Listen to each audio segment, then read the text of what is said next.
Halo. Apa kabar? Kayaknya lama banget Apa kabar Mbak Enda? Sudah kangen sama Matius Talk? Akhirnya kita kembali. Setelah dengan kesibukan yang kemarin. Dengan kesibukan kemarin HUT 40 itu memang panitianya memang luar biasa. Minta ampun ya. Memberi kerjaan begitu banyak. Gak apa, yang penting kan banyak yang penuh sukacita keluar dari setelah selesai. Betul sekali, acaranya juga meriah ya kan. Puji Tuhan semua berjalan lancar. Lancar semua. Jumpa lagi di Matius Talk episode ke 22. Tidak terasa 22. Ya, sudah 22. Jadi jangan dibilang Matius Talk selesai di 21, tidak lanjut. Kita lanjut sampai 154. Ya, dan kenapa harus 154 gading? Tamunya ini ini luar biasa. Kita sudah mungkin dari tahun lalu lah ya. Iya, ini dari episode kedua sudah mau diundang. Ya, tapi dari episode kedua sampai akhirnya malam ini bisa 22 baru bisa datang. Iya, setelah kemarin sempat menghilang 1 bulan ke negeri Kongo. Negeri bukan seberang lagi, sudah jauh. Lagi. Nanti kita tanya-tanya. Siapa dia? Pokoknya ini orang yang sangat baik hatinya, sangat rendah hati, baik sekali. Ya, pokoknya favorit saya. Iya. Oke. Jadi penasaran ya? Kita langsung saja ya. Ini dia. Selamat datang.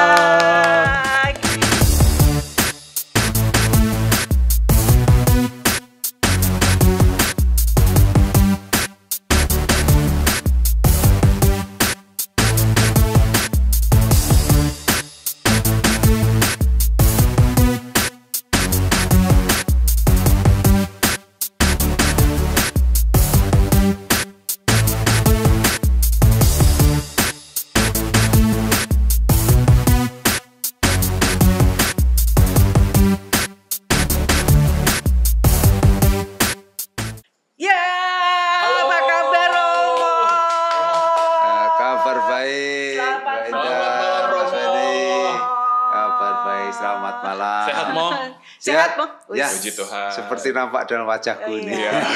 Selalu segar. Padahal setelah melanglang buana, melanglang dunia, masih semangat terus ya, Mo ya? Semangat. Harus semangat. Kalau nggak semangat kan di bawahnya Romo banyak banget. Para frater kan. Iya. Tapi itu hanya pertanyaan basa-basi. Itu nggak harus dijawab sebenarnya jelas. Udah jelas semangatnya. Tapi Romo Yakob selalu memang segar. Pasti Bapak Ibu nggak asing dong dengan Romo Yakob ya. Iyalah, siapa yang asing? Ya. Romo, kenapa baru bisa datang sekarang setelah dari dulu kami tanya-tanya? Kesibukannya luar biasa ya, Mo. Ya. Jadi akhir bulan Juni saya dihubungi Mbak Indah untuk podcast di sini. Ya. Tapi waktu itu kami sedang mempersiapkan kaul pertama para frater. Dan sehari setelah peristiwa kaul pertama, saya harus berangkat ke Kongo. Itu dia. Untuk menghadiri Kapitel Jenderal.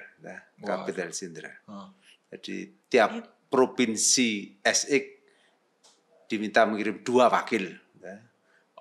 Salah satu wakil dari Indonesia dipilih saya.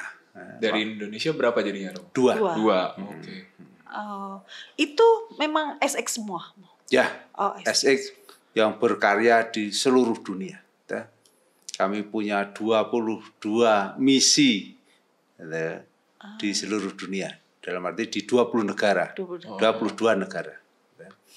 Kami semua hadir di sana perwakilannya untuk mengevaluasi perjalanan kongregasi kami selama 6 tahun terakhir dan kemudian untuk memilih dan membuat program untuk 6 tahun ke depan.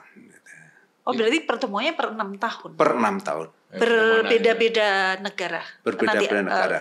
Pertemuannya? Ya, biasanya di Italia. Biasanya di Italia. Kali ini dipilih di Kongo, Republik Demokratik Kongo.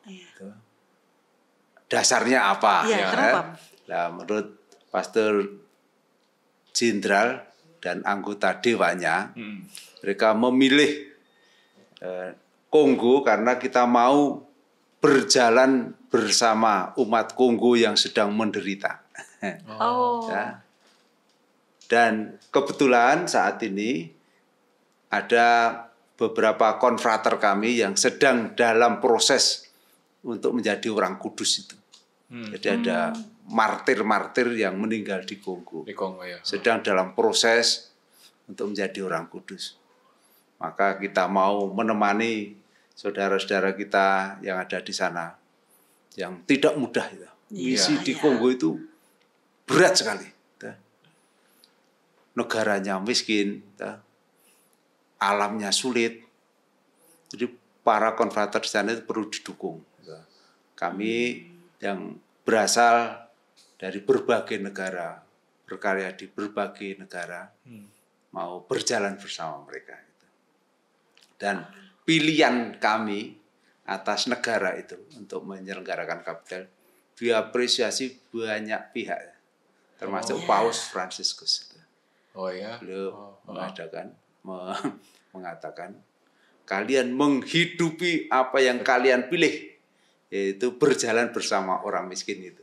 Nah, dengan risiko ya. Risiko pasti ya. Kan di Kongo itu masih ada peperangan. Betul. Terutama perang antara tentara Rwanda dan Kongo itu masih berebut wilayah. Karena negara Kongo itu kaya sekali, kaya sumber daya alam. Apa itu? Diamond, kemudian batu hitam. Batu hitam itu dalam bahasa Perancisnya coltan, coltan, yang digunakan untuk penangkap sinyal. Penangkap sinyal. Maka negara itu menjadi rebutan negara-negara yang kuat di sana. Amerika, kemudian Cina, Kanada, dan lain-lain. Negara kaya, tetapi rakyatnya miskin. Karena negara belum bisa menggunakan sumber daya itu untuk kesejahteraan masyarakatnya. Negaranya besar nggak, Mo? Besar ya? Sekali. Besar sekali. Nah, kemarin Roma itu di sana 1 bulan ya, Mo? 1 bulan. Wow, itu maksudku selama 1 bulan itu kalian juga berkeliling atau cuman rapat-rapat aja di ruangan atau di gedung doang atau pergi bermisi juga, Mo, ke gereja-gereja atau melihat langsung gitu? Ya, jadi kami dari Senin sampai Sabtu bekerja, berdiskusi, membuat program, gitu. Dari jam pagi misa, setelah misa sarapan, langsung mulai sampai jam 6 sore itu. 6 sore kemudian doa, gitu. Siangnya ada makan siang dan istirahat. Gitu. Jam 3 sudah mulai lagi. Memang kerja keras. Kapitel jenderal itu kerja keras. Nah, di sana ada waktu untuk mengunjungi misi kita. Itu hari Minggu. Hari Minggu ini untuk Paus, kemudian mengunjungi misi kita yang dekat di sana. Dengan kondisi yang masih rawan juga ya, Mo? Rawan. Ya. Serem dong. Iya. Serem, Mo, di sana. Kemarin maksudnya pengalamannya. Serem. Ya. Kami percaya pada perlindungan Tuhan. Sejak jauh-jauh hari dalam kapitel kami mohon perlindungan Tuhan. Di akhir kapitel, kami kan mengundang para religius yang ada di sana. Nah, mereka cerita, syukurlah Bunda Maria melindungi kalian semua. Akhir-akhir ini mereka bercerita, tentara Rwanda menyerang ke daerah Kongo. Biasanya lewat di kota di mana kalian ini. Oh ya. Ini mengadakan kapitel ini. Tapi kali ini lewat jalan lain katanya. Memang Bunda Maria melindungi kalian. Itu membuat takut juga ya. Kalau lewat pasti itu ya periksa atau ini ya. Ya kami ketakutan juga kalau nanti kami disandra. Iya, Oh. Karena Iya, satu iya. tahun sebelumnya Hmm. duta besar Italia itu dibunuh oleh Oh, iya. orang sana. Wow. Jadi memang belum aman itu. Belum aman. Hmm. Salah satu kekhawatiran peserta kalau nanti ada tentara masuk, Iya. kami dijadikan sandera. Terus kemudian saat pulang kami lewat kota Goma. Goma itu kota yang dekat dengan konflik, ya, daerah konflik itu. Waktu saya di kota Goma ada pesawat yang wirawiri di atas. Romo yang ada di sana bilang itu pesawat tentara yang mau perang itu. Maka saya khawatir juga ya. Tetap deg-degan ya, Deg-degan. Nah, waktu itu diajak jalan-jalan di kota Goma saya tidak mau. Saya khawatir, kulitnya putih. Iya. Nanti dengan mudah dikenali. Padahal kalau di sini nggak putih-putih amat ya, Iya, sampai itulah. masuk kulit putih. Dirimu jangan sono. Dipanggil bule Romo. Iya, dipanggil bule, betul. Blongs itu putih, orang kulit putih. Gitu. Tapi pergi-pergi ke gereja-gereja juga mau? Ya hari Minggu saja. Oh, pindah-pindah gitu, Ya, mengunjungi. pindah ya, untuk melihat visi kita yang ada di sana.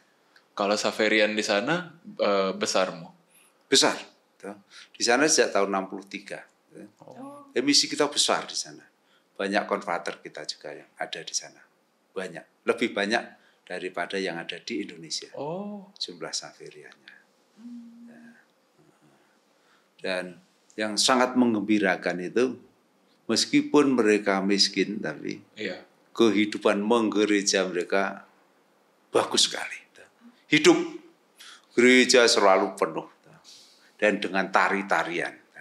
Jadi ada, terutama setelah komuni itu ada namanya tari-tarian syukur, Axiom de Grace. Semua yang terlibat di sana nari-nari. Umat-umatnya juga? Romonya juga. Nari-nari. Ya. Terus itu, Romo, konfrater di sana itu memang asli orang sana atau memang pendatang yang dari negara-negara lain? Ya, mula-mula para konfrater yang datang dari Eropa, terutama Italia.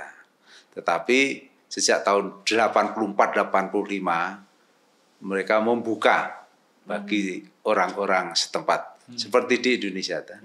Di Indonesia tahun 85 itu dibuka untuk orang-orang Indonesia.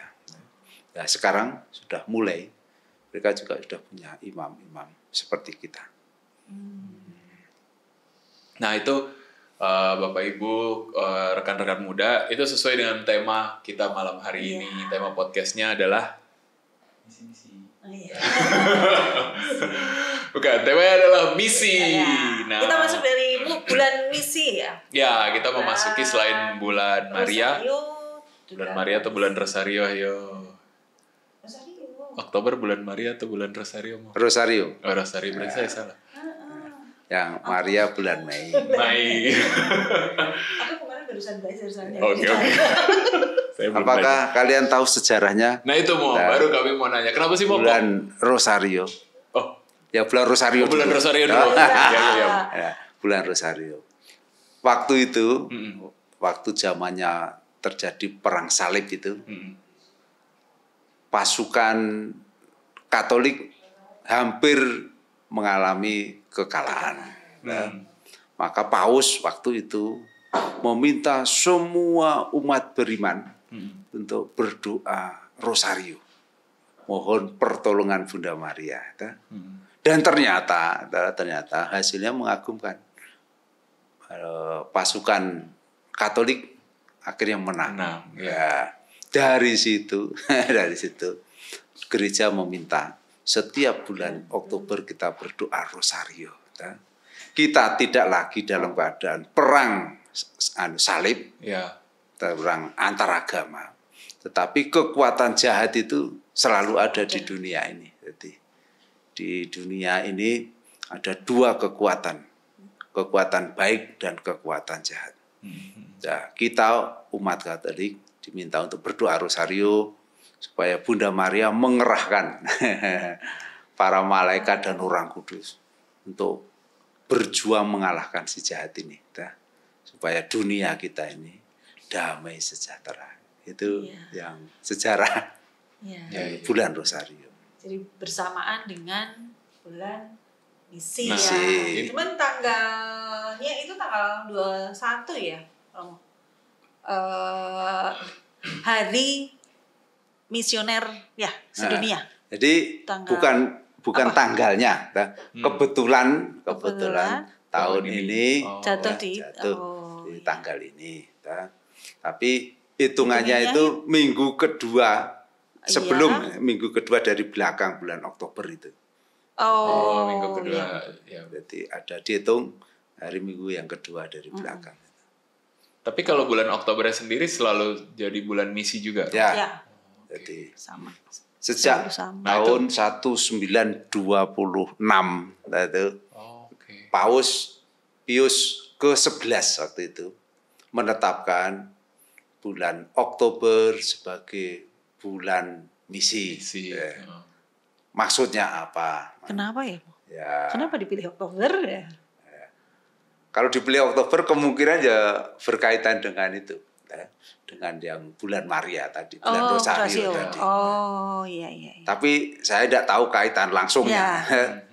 Ditetapkan bulan Oktober supaya umat selama bulan Oktober itu diajak terlibat untuk karya misi gereja. Jadi karya misi gereja itu bukan hanya tugasnya romo, tugasnya uskup, tugasnya suster, tetapi tugas semua umat beriman. Tujuannya itu untuk mengajak seluruh umat untuk terlibat dalam karya pewartaan Injil ini, karya misi. Itu. Tahun ini sudah tahun ke-97. Jadi sudah lama. Harus terlibat. Ini termasuk terlibat loh ya. Iya, ini podcast termasuk pewartaan bukan cara. Salah satunya. Iya. Betul. Romo itu ada hubungannya sama itu nggak sih, Mo? Tadi bulan Rosario, bulan misi, terus Xaverian membuat Rosario misioner. Ya. Ada nyambung-nyambungnya? Ya. Apa saya yang maksa doang? Ya. Rosario misioner diciptakan bukan oleh Xaverian. Bukan. Itu diciptakan oleh misionaris dari Prancis itu. Nanti kalau mau membaca, bacalah di website Karya Kepausan Indonesia. Di sana diceritakan kisah Rosario misioner itu. Pastor Lorenzi sebagai misionaris yang berapi-api, dia menyebarluaskan ini Rosario misioner. Kemudian pastor-pastor yang lain membuat buku-buku Rosario misioner ini. Karena kami Xaverian, misionaris. Di Rosario misioner itu kan kita berdoa bagi 5 benua. Maka kita sebarluaskan kepada umat. Oleh karena Pastor Lorenzi punya relasi yang bisa membuat Rosario misioner di Italia itu.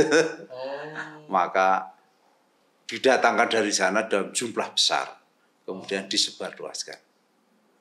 Nah, setelah Pastor Lorenzi tidak ada, sekarang diadopsi oleh Karya Kepausan Indonesia itu. Sekarang mereka rajin membuat dan menyebarluaskan. Oleh karena karya baik kita tidak usah berebut aja. Iya, betul. Siapa yang bisa ngambil silakan. Iya, sama kayak yang Rosario Merah Putih juga ya. Gitu. Jadi apa saja diperbolehkan untuk membuat. Mengedarkan. Nah, itu dulu kalau di remaja, bir itu dulu selalu ada pertemuan minggu misi gitu.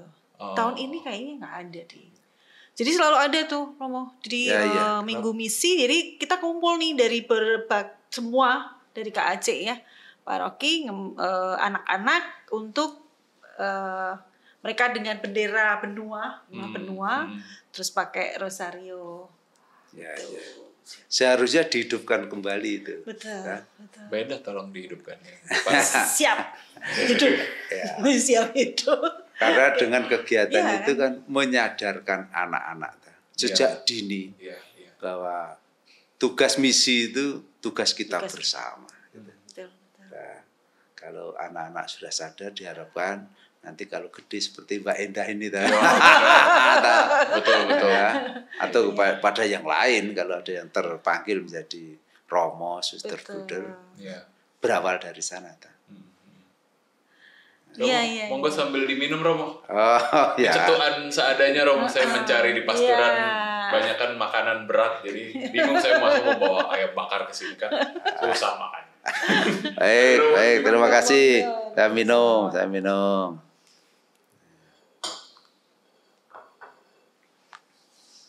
Nah kalau tahun ini temanya apa Romo? Ini temanya. Saya membawa pesan Paus pada Hari Minggu Misi Sedunia ke-97 itu. Paus memilih tema ini. Hati berkobar-kobar, kaki bergegas pergi mewartakan Injil. Nah, ini temanya. Diambil dari Injil Lukas yang berbicara tentang penampakan Yesus kepada 2 murid ke Emmaus. Itu dijadikan dasar tema tahun ini. Hati berkobar-kobar, kaki bergegas pergi mewartakan Injil. Jangan berkobar hatinya doang, kakinya kagak jalan-jalan. Ya. Ya kan? Kadang gitu ya, Bu. Ada niat, tapi jalannya nggak jalan-jalan gitu kan. Cuma dapat niatnya doang. Hati berkobar-kobar. Hati berkobar-kobar. Karena yang lain kaki. boleh nggak Mbak? Hati berkobar-kobar. Nggak boleh. Karena di bawahnya mewartakan, ya kan? Hati berkobar-kobar karena si dia gitu. Boleh nggak Romo? Kalau dianya Yesus boleh. Dia. Dan justru hatinya berkobar-kobar. 2 murid ini ketika mereka berdua pulang ke Emmaus dengan muka muram. Muka muram. Sedih karena karena orang yang dikaguminya yang dikatakan dipikirkan mau menjadi pemimpin bangsa Israel waktu itu dibunuh, disalib. Maka pulang. Dan di tengah jalan ada seorang pribadi asing yang bergabung dengan mereka. Pura-pura bertanya, mengapa kalian bermuka muram dan bersedih? Gitu. Si salah satu menjawab, kamu satu-satunya orang Israel yang tidak tahu apa yang terjadi di kota itu. Nah, dari situ kemudian Yesus menjelaskan bahwa Mesias harus mati demi keselamatan banyak orang. Tapi pada hari ketiga akan dibangkitkan itu. Sampai situ murid belum mengenali kalau dia Yesus. Kemudian mempersilahkan Yesus, orang asing itu mampir di rumah mereka. Ya, di rumah mereka Yesus memecah roti, pertama memberkati roti, memecah dan dibagi-bagikan. Saat itulah para murid sadar bahwa ini adalah guru yang pernah membuat Ekaristi di malam terakhir. Tapi saat mereka sadar Yesus sudah menghilang, menghilang. Ditafsirkan di sini oleh Paus. Mereka menghilang dan masuk di dalam hati 2 orang itu. Itulah yang menyebabkan mereka bergegas pergi ke Yerusalem untuk bercerita kepada teman-temannya. Jadi, meskipun dalam perjalanan jauh, lebih dari 10 km katanya, sekitar 14 atau berapa itu. Tapi setelah melihat Yesus, mereka bergegas kembali ke Yerusalem. Jadi perjumpaan pribadi dengan Yesus yang bangkit itu membuat orang antusias. antusias. Dan kemudian pergi tanpa lelah untuk menceritakan apa yang terjadi. Nah, di surat ini Bapak Paus mengatakan, kalau kalian, kalau kita semua ini mau mendapatkan semangat untuk mewartakan Injil, caranya satu, yaitu membiarkan diri dipenuhi oleh Kristus yang hadir dalam diri kita. Nah, di sini disebutkan dua langkah, dua cara. Yang pertama, ekaristi. Jadi ekaristi itu membuat orang menerima Yesus sendiri di dalam dirinya. Nah, ini yang akan membuat semangat untuk mewartakan Injil itu. Jadi Yesus yang ada dalam diri kita. Nah, ekaristi ini bisa diperpanjang dengan adorasi. Adorasi pada sakramen Maha Kudus ini. Nah, ini yang mau saya garis bawahi. Di paroki kita belum terlalu banyak dicintai. Mungkin karena tidak tahu, karena belum tahu. Betul. Padahal adorasi ini sekarang di mana-mana diadakan adorasi abadi, 24 jam, di mana-mana, di ini Keuskupan Agung Semarang, di Gua Kerep misalnya itu kan ada adorasi abadi. Di tempat-tempat lain juga ya. Yang saya tahu di gereja-gereja Eropa itu, di gereja Santo Petrus, di kapelnya yang kecil itu, kemudian di Prancis, di gereja Sacre-Cœur misalnya, itu 24 jam Yesus disembah. Nah, kalau kita melakukan itu, sembah sujud, berarti kita datang kepada Yesus sendiri dan membiarkan Yesus itu masuk di dalam diri kita. Dari situ kita akan terdorong oleh kasih Kristus yang masuk dalam diri kita. Ada bahasa Latinnya itu caritas Christi urget nos. Kasih Kristus mendorongku. Maka siapa saja yang mau menjadi misionaris yang berapi-api, datanglah pada Yesus ini melalui ekaristi dan juga diperpanjang dalam adorasi ini. Dan adorasi.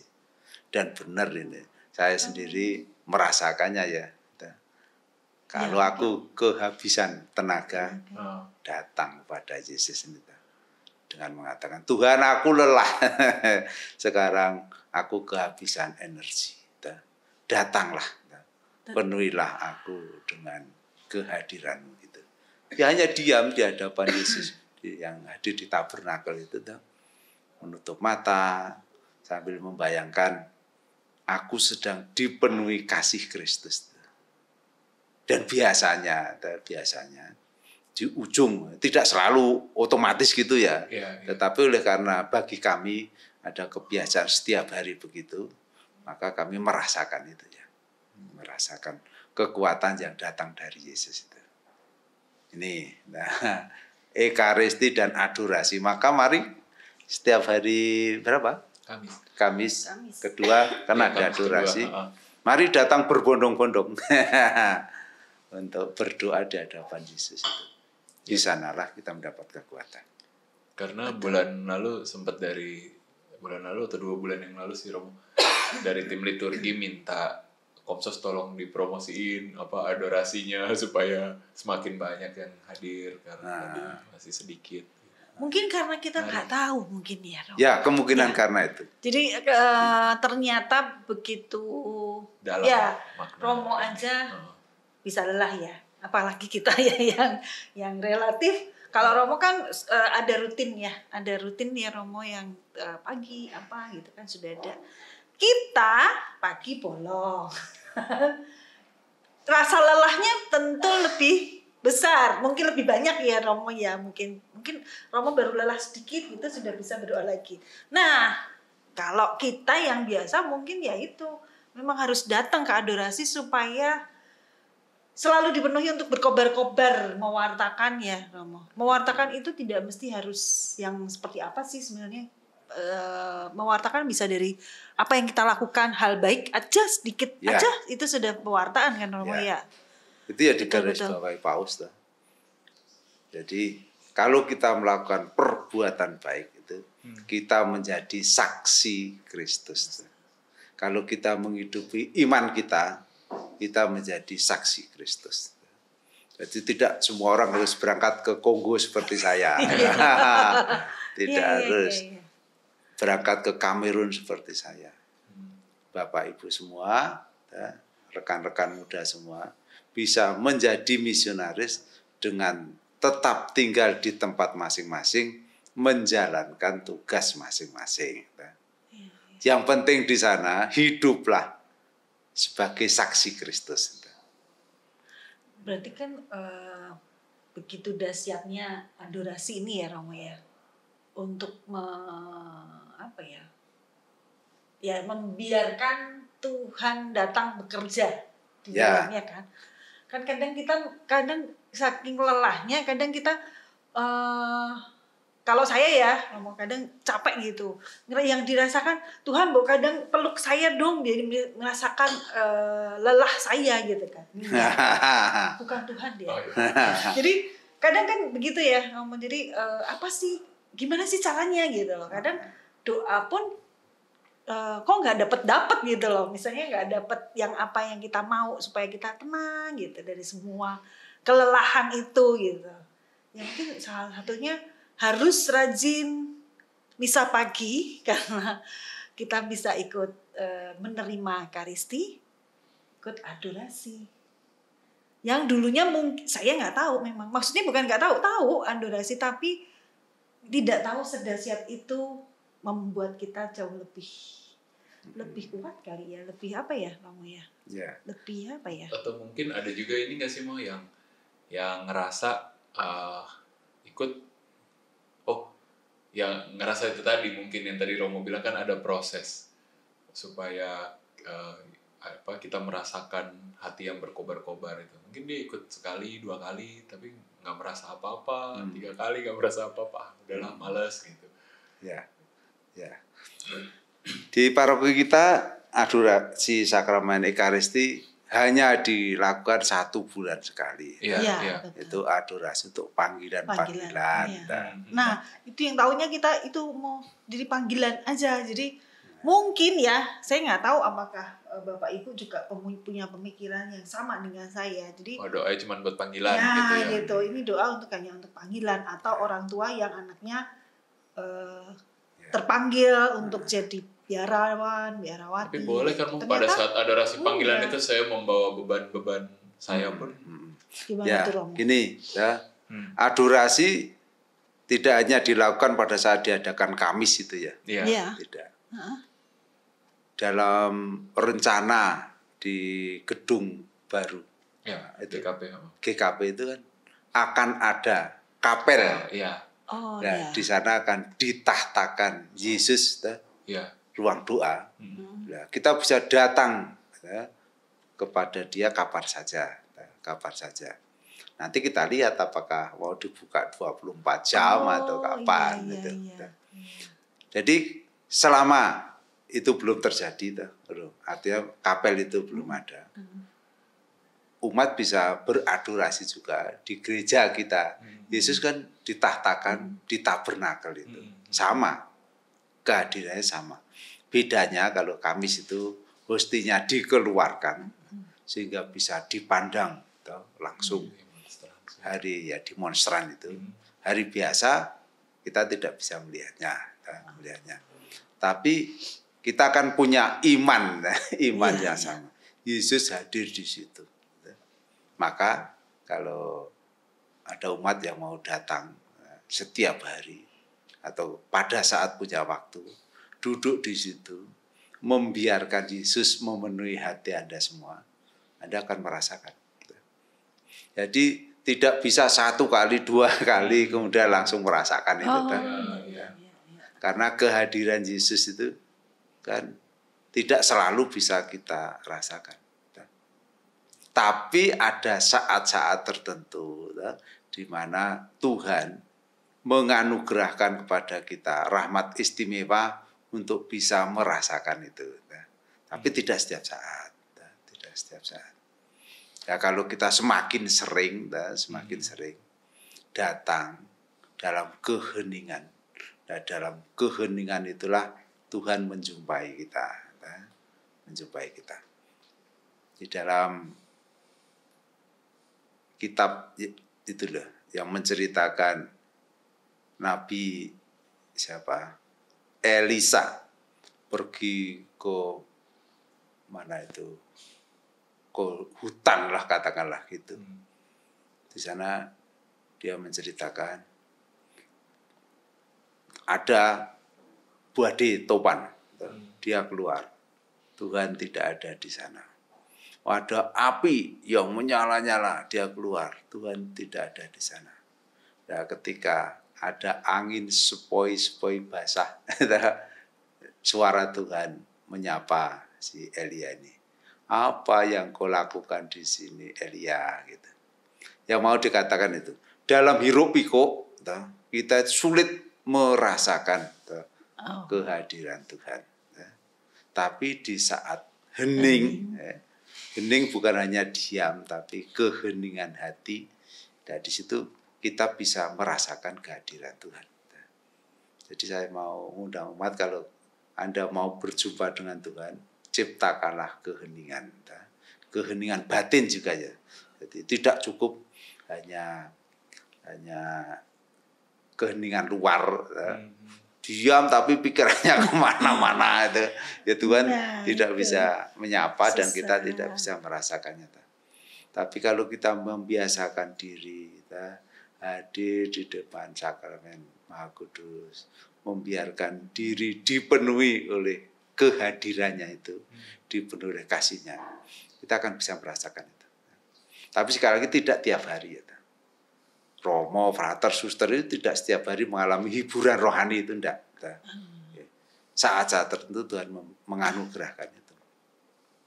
Tetapi bagi yang beriman dewasa itu, kita tidak hanya mencari hiburan rohani yang menyenangkan, tapi kita juga percaya dalam kekosongan pun Tuhan juga hadir dalam diriku. Kalau di frater kami yang di Bintaro ini, saya latih. Setiap hari kita harus mengadakan ini adorasi pribadi. Adorasi komunitas setiap hari Kamis malam. Itu bersama komunitas dari jam 6:15 sampai jam 7. Yesus ditahtakan di monstran itu di tengah-tengah kami. Tapi hari-hari biasa saya mengajak para frater untuk mengadakan adorasi itu. Dan dari pengamatan saya, para frater yang di awal novisiat itu ya masih seperti itu. Di akhir tahun itu tertransformasi. Di akhir tahun. Nah, ini berdasarkan dari pengalaman saya. Maka saya yakin, saya dorong para frater untuk melakukan itu. Jadi perubahannya tidak langsung bisa dilihat itu. Tapi di akhir tahun itu kita bisa melihat perubahannya. Jauh lebih tenang gitu ya. Ya, pribadi. Dan mengolah suka duka hidup ini itu dengan tenang. Kalau yang belum terbiasa, kalau mendapat penderitaan berarti Tuhan meninggalkan saya kan gitu. Padahal enggak. Bisa saja pada saat kita menderita itu Tuhan minta tolong kepada kita. Tolong bantulah aku memikul salibku. Salibku terlalu berat, bantulah aku kan gitu. Nah, kalau kita kemudian datang kepadanya, nah itu salib dipikul bersama. Nah, Yesus dan kita. Jadi lebih ringan. Nah, gitu. Yesus kan juga mengundang kita tuh. Datanglah padaku kalian semua yang letih lesu dan berbeban berat, dan aku akan memberikan rasa lega kepadamu. Hanya datang saja. Itu tanpa mengucapkan kata-kata. Sering Tuhan itu memberi kelegaan pada kita. Ya, cerita, kalau perlu nangis, di hadapan Yesus nangis. Tapi jangan lupa juga membiarkan Yesus menyentuh hati kita itu. Bukan untuk protes-protes saja ya. Tapi Tuhan bantulah aku memikul penderitaanku ini. Tolong Tuhan. Ya. Begitu biasanya Tuhan datang ya. Tapi bukan yang tadi Mbak Indah ya. Itu yang bim salabim tadi. Ya. Begitu doa terus masalah selesai. Masalah tetap ada sih. Ya. Biasanya. Masalah tetap, cuman kita jauh lebih tenang untuk menyelesaikan satu-satu. Biasanya gitu. Masalah mah emang bim salabim tetap ada masalah. Romo, gimana sih kita bisa melatih mencapai mendengarkan suara ini suara Tuhan atau ini ego saya pribadi. Maksudnya ketika dalam bimbang atau apa, terus yang suara Tuhan itu sebenarnya yang mana gitu. Apa ini maunya saya doang ego atau emang ini maunya Tuhan sih gitu. Ya. Ini perlu dilatih ya. Perlu dilatih. Yesus itu seperti seorang sahabat. Kalau kita sudah berlatih mendengarkan suaranya, kita bisa membedakan. Tapi itu butuh waktu yang panjang ya. Nah, sementara belum sampai ke tingkat itu, menurut saya diyakini saja semua inspirasi baik datang dari Tuhan itu. Dipegang itu dulu. Si jahat itu tidak memberi inspirasi yang baik itu enggak. Kecuali untuk menipu. Kadang-kadang terjadi setan itu menyamar sebagai malaikat terang, itu bisa terjadi. Tapi dalam kasus yang jarang. Yang umum itu tadi, inspirasi baik datang dari Tuhan. Maka kita pegang dulu. Kita pegang dan kita hidupi. Nah, dalam perjalanan waktu, kalau yang kuhidupi ini ternyata menghasilkan buah baik, berarti berasal dari Tuhan. Kalau ternyata setelah perjalanan panjang, ini hasilnya jelek, berarti tipu daya si jahat. Itu. Tapi dipegang dulu, pokoknya dipegang dulu, dihidupi, sambil melihat inspirasi baik ini sesuai dengan hukum Tuhan apa tidak. Gitu. Hukum Tuhan itu apa? Yang gampang yang 10 perintah Allah. Gitu. Misalnya, Fendi sedang mengalami kesulitan keuangan, misalnya. Si Roh Kudus, Roh baik membisikkan kepadamu, Fen, coba ini kamu jualan bakso misalnya. Ya, suruh supaya kerja di sana nanti kamu akan berkembang. Oke, dijalani. Kemungkinan dari roh baik. Kalau roh jahat tadi, sana Fen, di rumah saudaramu itu ada barang yang bisa kamu curi. Tidak akan tahu itu, ambillah saja, gitu. Nah, itu dari si jahat. Atau yang gampang sekali yang korupsi itu, ambil saja. Siapa yang tahu, gitu. Nah, itu dari si jahat, dari si jahat. Yang baik, yang inspirasi untuk berbuat baik yang sesuai dengan kehendak Tuhan itu pasti berasal dari Roh Kudus itu. Itu ya, Ben. Apakah menjawab pertanyaan? Iya, terima kasih Roh.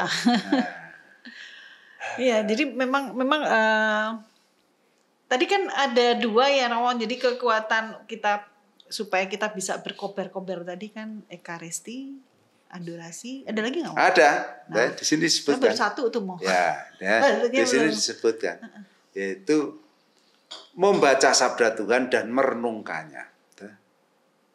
Dari situ, Bapak Paus, kalau kita merenungkan sabda Tuhan dan membiarkan Yesus menjelaskan isi dari kitab suci itu, dari perikop itu, dia akan membuat pendengarnya seperti yang dialami 2 murid dari Emmaus tadi.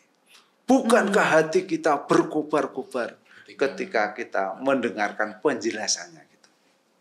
Dan benar, kalau kita setia mendengarkan sabda Tuhan, merenungkannya itu, ada hari-hari tertentu di mana hati kita itu berkobar-kobar, mau menghidupi sabda itu. mau menjadi murid Tuhan yang baik. Tapi sekali lagi tidak setiap hari, tidak setiap hari. Meskipun hati kita tidak berkobar-kobar, tapi kalau tenang, damai, itu juga anugerah Tuhan juga ya. Jadi tidak selalu berkobar-kobar. Tidak setiap harinya itu tidak setiap hari akan merasakan berkobar-kobar ya. Ya. Cuman membacanya tetap setiap hari. Ya. Tidak setiap hari. Kita membacanya ringkasan dari Romo Kadek. Ya, memang ada dua ya Romo. Karesti dan membaca sabda Tuhan. Membaca sabda Tuhan itu yang membuat kekuatan kita untuk menjalankan pewartaan. Ya. Yang lain itu doa harian. Doa harian. Tapi bukan hanya doa yang isinya permohonan egois itu. Tapi doa yang keluar dari hati kita, yang sungguh mau memuji Tuhan. Dimulai dengan syukur dulu. Syukur atas semua kebaikannya. Kan sebenarnya banyak sekali alasan untuk bersyukur. Kita bangun dalam keadaan sehat, bisa bernafas, perlu disyukuri. Tapi kan jarang kita mensyukurinya. Kemudian bisa makan setiap hari, perlu mensyukurinya. Kesehatan yang kita rasakan, ini perlu disyukuri. Dan berbagai banyak rahmat ya. Rahmat harian itu. Jadi kita tidak perlu menunggu mukjizat untuk bersyukur pada Tuhan. Kalau kita membiasakan bersyukur dalam doa kita, mata kita ini menjadi indah. Jadi bukan Pak indah ya. Jadi indah semua. Ya, indah. Melihat semuanya dengan kacamata positif. Tapi kalau kita itu hanya mengeluh, terus kacamata kita ya isinya keluhan. Ada peristiwa ini mengeluh, peristiwa ini mengeluh. Tapi kalau kita membiasakan diri bersyukur pada Tuhan, hidup kita jadi bahagia. Bahagia. Karena isinya syukur. Syukur. Ya, betul. Karena kan sebenarnya kan gini Romo, untuk kehidupan sehari-hari ya Romo, kadang masalah itu kan selalu ada. Tapi yang susah adalah melihat sisi lain supaya kita melihat rasa syukur itu muncul di masalah tersebut. Ya, Iya kan Romo. Kadang kan kita ngeluh dapat masalah nih. Maksudnya ada masalah kita mengeluh. Sehingga kita lupa bersyukur karena kita tidak jeli untuk melihat persoalan itu, ada sisi lain yang membuat kita bersyukur. Nah itu harus dicari supaya betul. bahagia. Karena masalah tetap, ya kan? Ya mungkin akan berkurang pelan-pelan, tapi hari itu kita bisa bahagia kalau kita bisa mendapat atau mensiasati atau apa ya Romo? Melihat sisi di mana kita bisa melihat sesuatu kebahagiaan atau rasa syukur walaupun sekecil apapun menjadi hal yang luar biasa, membuat jauh lebih tenang untuk menghadapi. Karena kan mau nggak mau persoalan itu hari ini gitu kan selesai, besok keluar persoalan yang sama, bisa persoalan yang berbeda ya. Bagi ibu-ibu rumah tangga seperti saya, ya.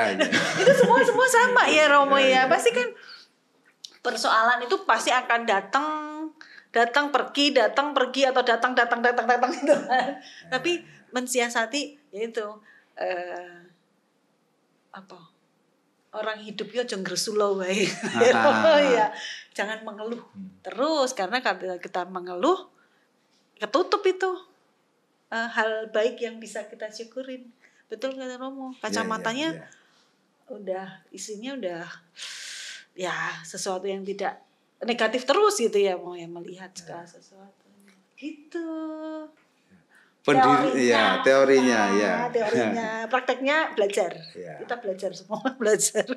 Pendiri kami Santo Guido Maria Conforti itu meminta kepada anak-anaknya, pengikutnya itu, para safiran itu, untuk melihat, mencari dan mencintai Tuhan dalam segala. Bisa juga ditambah menemukan Tuhan dalam segala. Dalam arti apa? Kalau aku bisa melihat langsung di situ ada Tuhan, ya syukur padalah.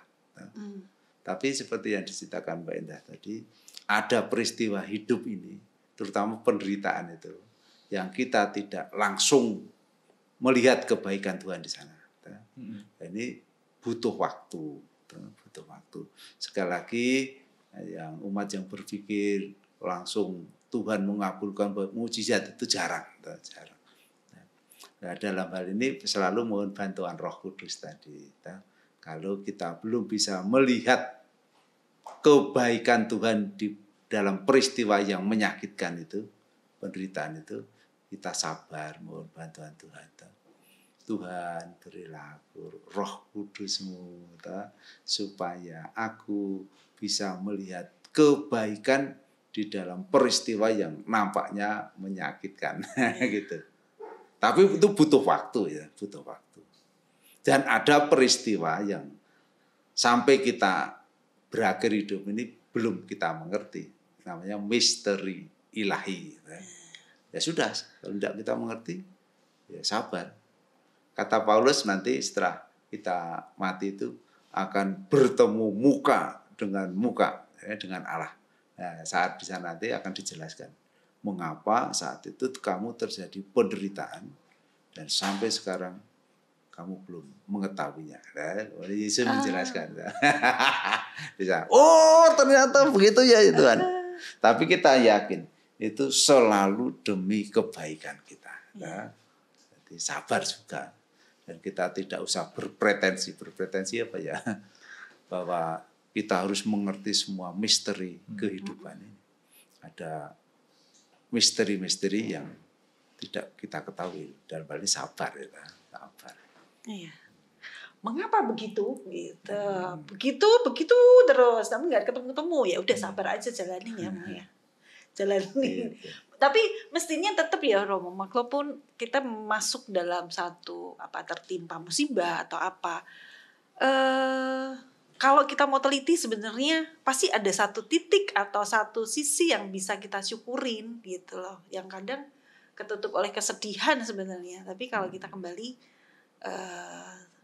pasti yakin bahwa Tuhan punya rencana indah gitu kan, yaitu ada rasa syukur di situ sebenarnya.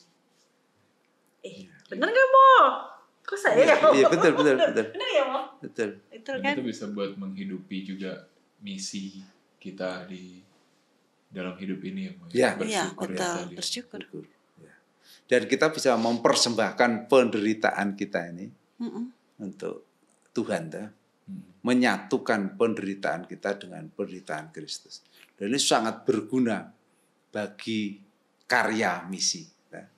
Jadi para misionaris yang di depan sana, di ujung tombak, di daerah-daerah sulit, perlu didukung oleh doa dan persembahan umat.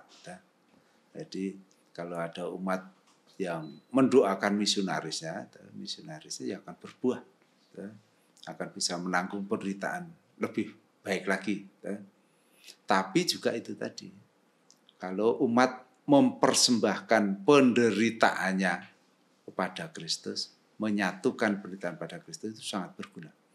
Ini kita dapatkan dalam surat Rasul Paulus kepada jemaat di Kolose. Paulus mengatakan, aku bersukacita karena menderita demi kalian.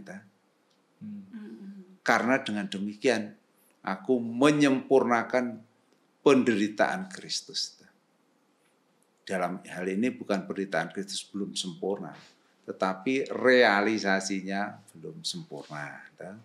Jadi misalnya saat ini masih banyak orang yang belum mengenal Kristus. Nah, kalau umat mempersatukan penderitaannya ini kepada Kristus, Kristus dalam cintanya akan menganugerahkan kepada orang-orang yang belum mengenalnya itu iman kepadanya nanti. Jadi penderitaan kita tidak sia-sia. Dan ini menjadi lebih ringan dalam kita menghidupi penderitaan itu. Karena penderitaanku tidak sia-sia gitu. Aku menderita bersama Kristus. Iya, tadi aku mau ini mau nanya, maksudnya kan jangan sampai berpandangan bahwa hanya para romo, suster yang menghidupi misi dengan ditugaskan kemana atau berkarya, tapi kita juga kan bisa ikut menghidupi. Betul. Bisa. Kalau mau bentuk-bentuk lain di sini disebutkan ya. Oh iya. Ya, apalagi tuh bagian mana akhir umat bisa terlibat ya, Romo. Ya. Jadi ini saya baca ya. Oke. Kita semua dapat berkontribusi pada gerakan misioner ini melalui doa-doa dan kegiatan-kegiatan kita dengan persembahan materi dan persembahan penderitaan kita serta dengan kesaksian pribadi kita.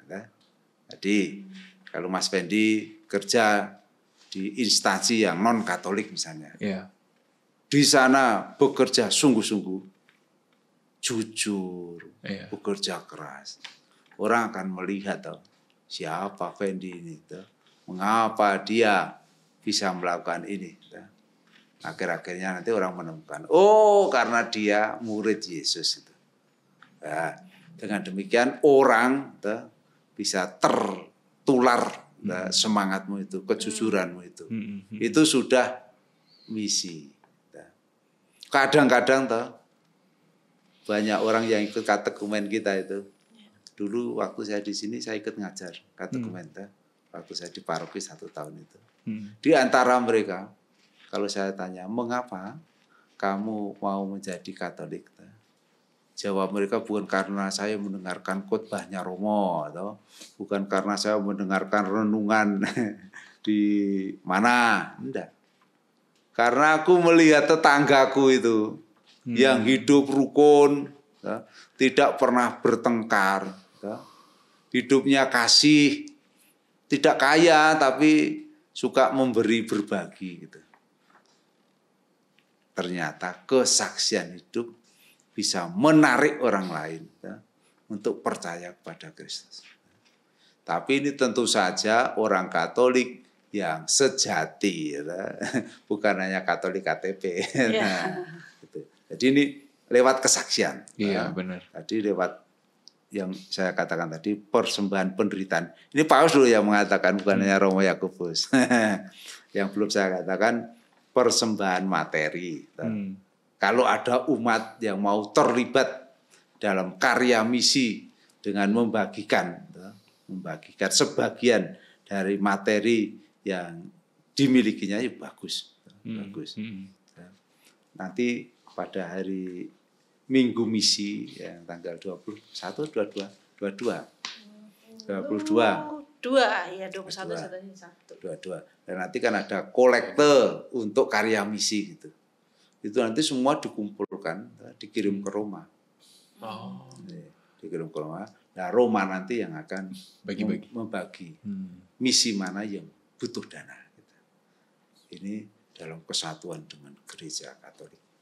Indahnya Gereja Katolik. Iya, betul. Ya. Dan kalau semua gereja mengumpulkan, jumlahnya pasti besar sekali. Ya. Jadi semua umat bisa terlibat ya. dalam misi gereja sebetulnya. Jadi nggak usah jauh-jauh ke Kongo. Dan nggak usah harus jadi suster gitu kan. Tapi kalau mau OMK, teman-teman remaja mau jadi masuk ke Xaverian, nah itu yang diharapkan. Itu yang berangkat ke misi. Itu yang berangkat ke misi beneran. Berangkat beneran. Ya, karena Xaverian salah satu misinya itu misi ad gentes. Ad gentes itu pada orang-orang yang belum mengenalnya. Kemudian ada ad extra. Jadi misi Xaverian itu ke luar negeri. Ya. Baru nanti setelah beberapa tahun di tanah misi dan kongregasi Xaverian membutuhkan untuk Indonesia dipanggil gitu. Tapi semua Xaverian dipanggil untuk menghidupi karya misi di luar negeri. Ad extra. Romo dulu di Kamerun. Saya dulu di Kamerun. Berapa lama, Romo? Saya 7 tahun. 7 tahun. Kemudian dibutuhkan di sini saya dipanggil. Nanti kalau dibutuhkan dikirim lagi saya siap. Ke Paroki Bintaro. Kemanapun, kembali ke Kamerun pun saya siap. Enak mana mau? Di Kamerun atau di Indonesia? Sama saja sebenarnya. Sama saja. Terletak pada hati. Kalau kita memberikan diri secara penuh, hidup kita itu bahagia. Kan letaknya di situ. Kalau aku memberikan diri secara penuh, Tuhan itu juga memberkatiku secara penuh. Jadi ada sukacita, ada kegembiraan. Saat di Kamerun, saya memberikan diri secara penuh pada umat.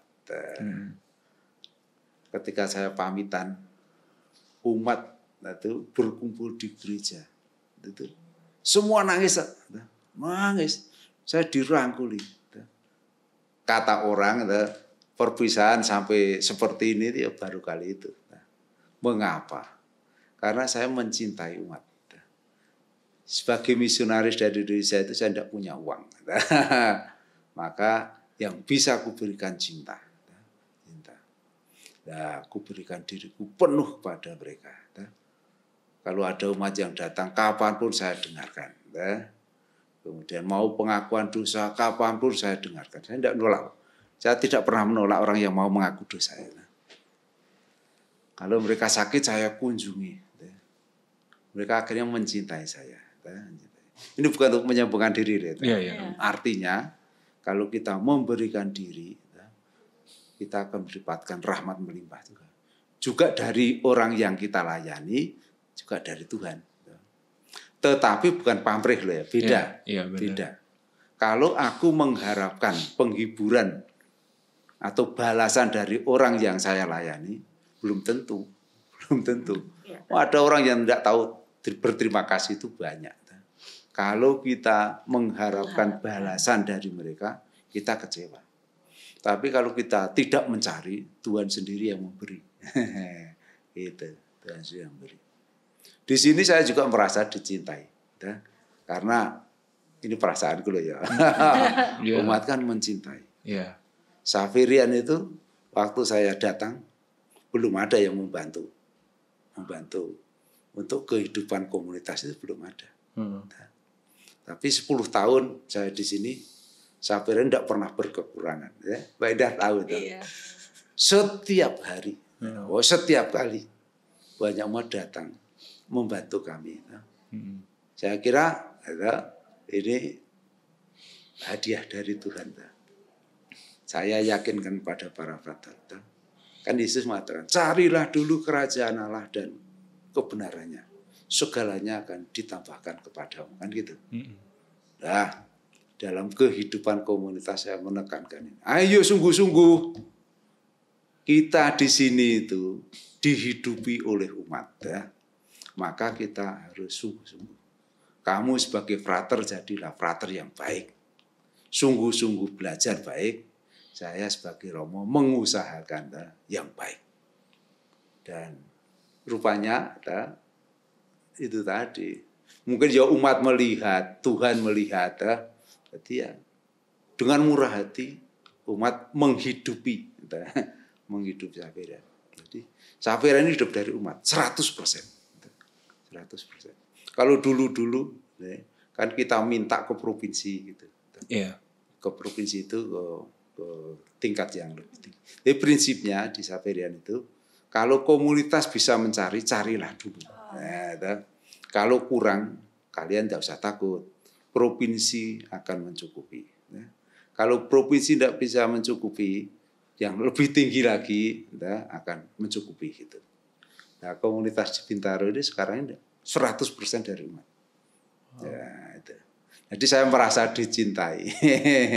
Saya pribadi merasa dicintai. Pasti ada orang yang tidak senang sama saya, itu ada pasti. Entah karena perbedaan karakter, entah karena permintaannya tidak saya turuti atas pertimbangan tertentu ya. Betul. Selalu ada.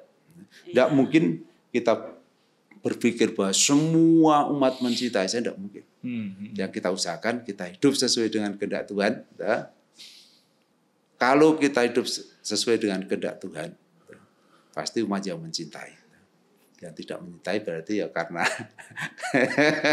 karena tidak senang saya melaksanakan kehendak Tuhan tadi. Betul. Itu. Iya. Wah, hebat ya. Ibu Aduh. tuh paling seneng sama Romo Yakob. Aku pokoknya cocoknya karena Romo Yakob. Bener ya, Mo. Ya, dulu waktu ya. sehat sering datang ke Xaverian. Aku cocoknya karena apa? Karena ibu bisanya bahasa Jawa dan Romo Yakob yang bisa bahasa Jawa. Jadi aku pokoknya cocoknya karo anmu nek ngendika ki wis halus. Kamu tahu nggak bahasa Jawanya? Nggak tahu kan? Ngerti. Soalnya ibuku Iso. selalu lihat podcast kita. Oh, ya. Selamat malam Ibu. Mendukung anaknya ya. Iya, Sama mama saya juga. Halo Mama.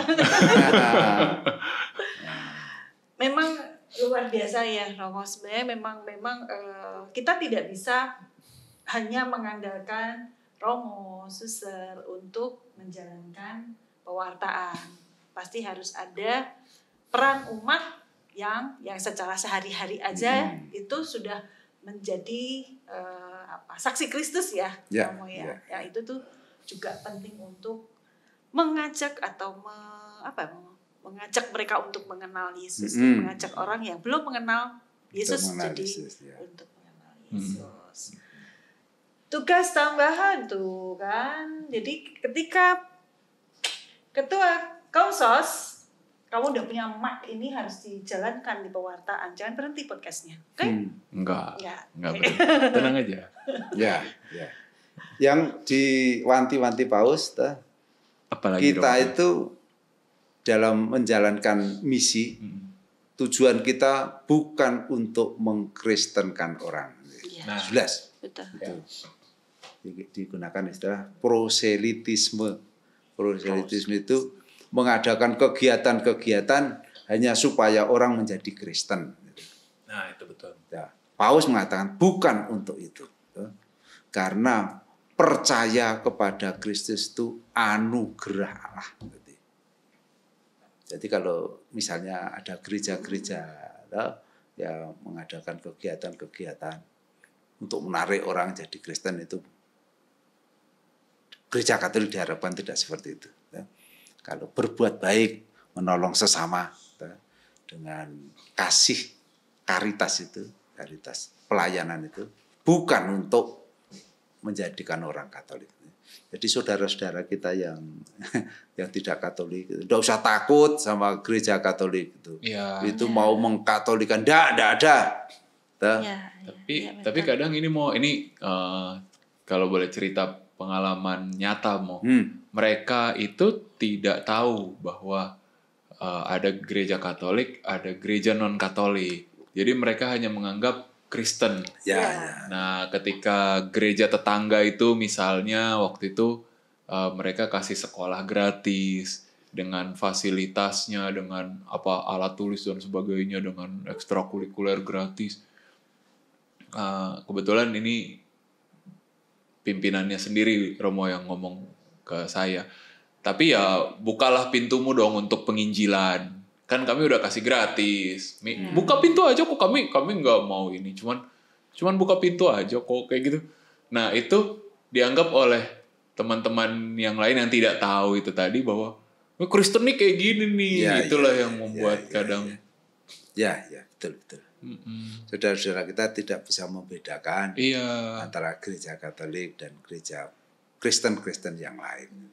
Padahal Katolik itu paling asik, paling nggak pusing sama iman orang. Tapi sebenarnya gini ya Romo, kalau ya seperti tadi kita menolong orang lain, kita memberikan kasih ke orang lain.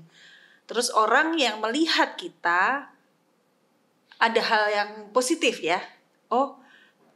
Mereka tidak akan berpikir ini ajaran Yesus atau dan sebagainya, tapi paling tidak kita menularkan ajaran kasih itu yang mereka bisa lakukan tanpa mereka harus bergabung dengan kita, gitu kan ya Romo ya. Yang penting kan sebetulnya ajaran itu menular kemana-mana gitu kan, betul nggak Romo? Iya.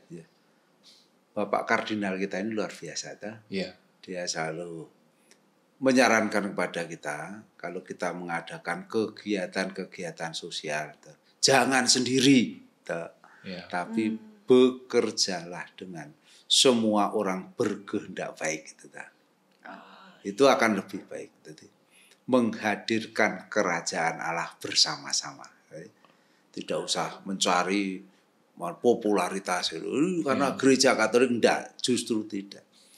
Kalau kita masuk RT, membantu misalnya warga yang miskin di situ, jangan sendiri. Ini gereja Katolik punya duit, berikan, enggak. Kerja sama dengan RT. Kalau RT-nya bisa diajak bekerja sama.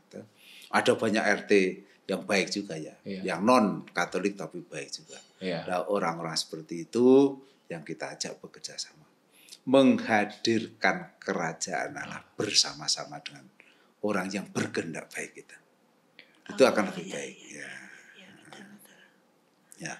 Dan kemungkinan dicurigai tadi tidak ada, karena kita bekerja sama dengan mereka. Gitu. Ini luar biasa ya. Saya jadi terhurah malam hari ini. Banyak hal pencerahan yang luar biasa dari Romo Yakob. Ayo sekarang apa? Berkobar-kobar? Berkobar-kobar. Terus ngantuk. Berkobar-kobar dan menggerakkan kaki, bergegas melangkah. Untuk mengatakan Injil tadi. Oke. Siap gitu dong. Siap. Oke. Terima kasih banyak Romo, luar biasa pencerahan. Romo, kemarin kan pas ulang tahun saya lihat Romo ikut menanam pohon ya Romo ya. Ya. Tapi saya belum sempat memanggil Romo untuk memberi pesan-pesan mungkin Romo ke paroki. Ya, nanti. Sekarang mungkin. Sekarang. Nah, untuk ke depan. Sekarang juga. Boleh. Oke. Kalau Romo ada apa mungkin pesan untuk paroki Bintaro, maksudnya dalam rangka hari ulang tahun ini kan masih. Pertama untuk yang dalam rangka ulang tahun tadi, saya kaitkan dengan pesan misi. Wah, luar biasa. Jadi, mari kita hidupi iman kita itu tidak hanya di sekitar altar. Jadi datang ke gereja, ikut misa, ikut kor, pulang, nutup gerbang. Tapi mari kita jadi umat Katolik yang mempunyai semangat misioner ini. Aku telah dikaruniai hidup, aku telah dikaruniai iman. Tapi ini kuhidupi bukan hanya untukku dan untuk keluargaku, tapi untuk semua orang. Ketika pulang dari gereja, tidak menutup pintu gerbang, tapi menyapa tetangga, berbuat kasih kepada tetangga, bekerja sama dengan tetangga, merawat lingkungan.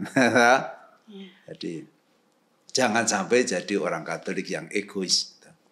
Oleh karena punya uang banyak, tidak pernah bekerja sama untuk membersihkan lingkungan misalnya. Itu ya tidak tepat. Tidak pernah menghadiri pertemuan lingkungan RT misalnya. RT. Bagiku tidak ada gunanya. Salah. Hidupilah imanmu bersama orang-orang yang ada di sekitarmu. Sehingga imanmu itu akan dirasakan oleh yang lain. Tadi menjadi saksi Kristus. Jadi mari menjadi umat yang misioner, bukan umat yang egois. Ini dalam kaitannya dengan pesta 40 tahun. Sudah 40 tahun sudah dewasa. Sudah. Kalau masih anak-anak mungkin masih takut di rumah. Dan sekarang sudah 40 tahun. Harus keluar. Membuka diri. Supaya orang lain itu merasakan indahnya iman yang kuhidup ini. Sekali lagi bukan untuk menarik mereka untuk menjadi Katolik, enggak. Kalau di antara mereka ada yang tertarik, harus melalui proses juga. Betul. Di gereja kita kan tidak langsung dibaptis gitu. Minimal 1 tahun pelajaran. Nah, Kalau 1 tahun tekun pelajaran berarti memang ada niat betul mau menjadi Katolik kan gitu.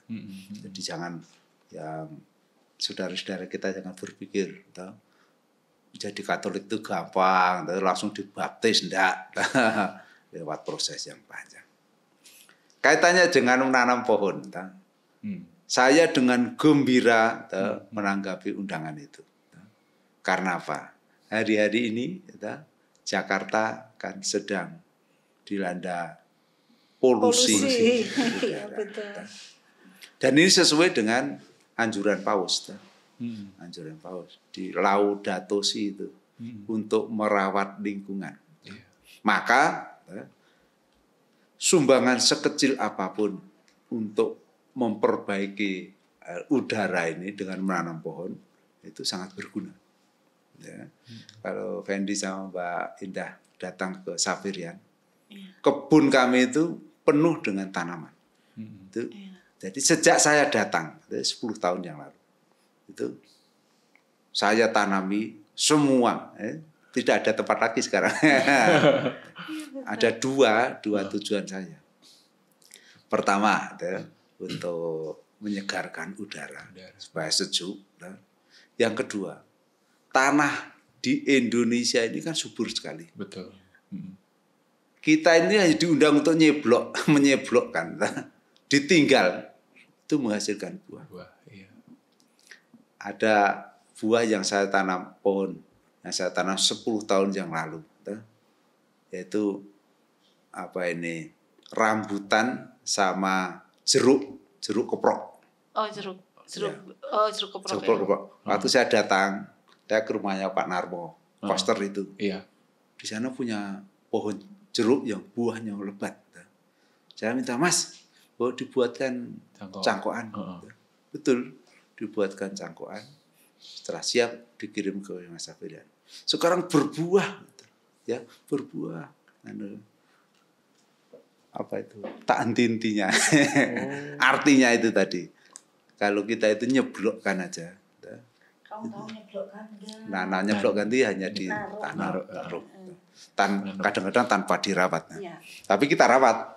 Jadi tanah Sapirian itu di samping tanaman itu kami minta frater membuat lubang-lubang. Dan terus diisi dengan daun-daun yang jatuh di sekitarnya itu. Nah, itu menjadi humus. Ya.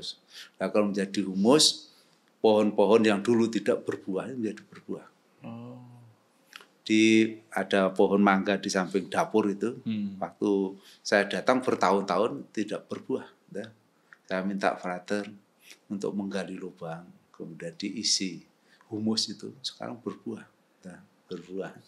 Jadi ada 2 keuntungan. Pertama, menyumbangkan oksigen bagi dunia. Yang kedua, mendapatkan buah-buah itu tadi. Jadi menggembirakan. Iya. Gitu. Saya seminggu sekali ke sana ya. Tadi pagi tuh promo barusan saya bilang, wah enak bener ya Frat. Kalau di sini nih seger banget tempatnya selalu itu. Iya Kak, kalau di sini banyak banget tanamannya, ya kan. Kalau di rumah kan hanya depan aja. Buahnya banyak yang hilang kamu? Enggak, karena kan dipagarin. Saya bilang seminggu sekali aku ke sana belum sempat bilang tolong diperiksa tasnya, mungkin ada mangga. Ya. Sekarang baru tahu kalau sebelah dapur ada mangga. Besok lewat situ, lewat dapur dulu, tempat ibu dapur gitu baru. Ya, mangga sama sawo itu kan sepanjang tahun ya. Artinya berbuah terus. Ya. Jadi gitu. Banyak orang yang masuk kalau dari aula atau menuju kapel itu, kan, mereka tanpa saya minta ya, kok adem katanya gitu, adem. Ya tentu saja adem. Ada 2 penyebabnya. Berarti secara alami karena banyak tanaman. Yang kedua banyak doa. Tempat di mana sering digunakan doa itu terkumpul energi positif. Ya kami berdoa pagi siang malam. Makanya. Jadi kalau rumah kita mau adem, banyaklah doa pagi siang malam. Ya. Oke? Ya gitu. Ya Bapak Ibu, kalau mau adem, tanaman yang banyak sama banyak doa. Pagi, siang, malam jangan lupa adorasi. Ya, kan? nanti kalau ada kapel adorasi, datanglah harus didatangi umat. Ya. Jangan sampai kosong. Jangan sampai kosong. Iya tadi mau nanya kalau kapel adorasi abadi itu berarti dalam 24 jam harus ditungguin. Ya. Oh. Jadi ada umat yang secara bergilir menunggu. Itu ada grup. Jadi bukan maksudnya dibuka dalam 24 jam tapi juga ada yang tadi ya yang berdoa juga ya. Ya, tapi itu ditahtakan. Itu selama 24 jam tidak pernah dimasukkan ke dalam tabernakel. Nah, tempat-tempat yang mengadakan adorasi abadi itu tentu saja ada umat yang bersedia menjaga ini. Karena tidak boleh hosti dibiarkan terus ditinggal gitu. Tanpa umat tidak boleh. Kalau tanpa umat dimasukkan dalam tabernakel. Gitu. Aduh, mari Bapak Ibu kita bermisi, kita berbuah, kita bersaksi. Apalagi Romo. Ya.